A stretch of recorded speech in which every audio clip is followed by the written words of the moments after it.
장애 학생들이 대학에 갈 수 있는 기회가 현저히 부족한 것으로 확인됐습니다.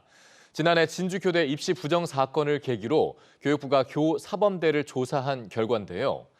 이들 가운데 장애인 특별 전형을 운영한 대학이 절반도 되지 않았고 장애 유형에 따라 지원 자격을 제한한 곳도 있었습니다. 금창호 기자입니다.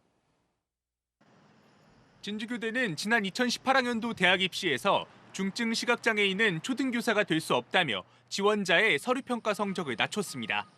결국 당시 수험생은 예비번호를 받아야 했습니다.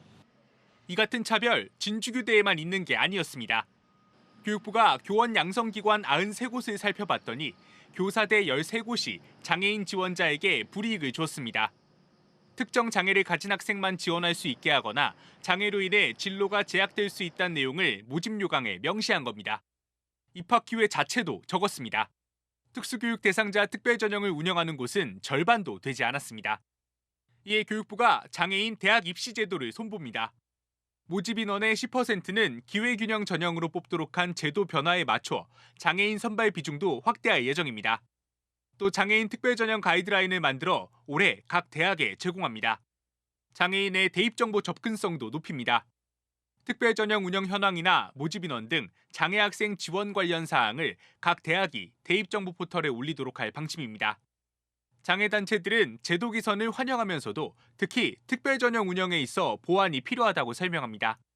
전체의 0.4%에 불과한 장애대학생 규모를 늘리려면 장애인 의무 선발 비율을 명시하는 등 더 확실한 조치가 필요하다는 겁니다. 네. 5,000명이 되는데 이 중에서 장애인으로 예상되는 게 이제 1,678명 정도밖에 안 돼요. 그래서 매우 적은 거고 전체 인구로 보면 한 5%, 뭐 적으면 4%뭐 이 정도 되거든요.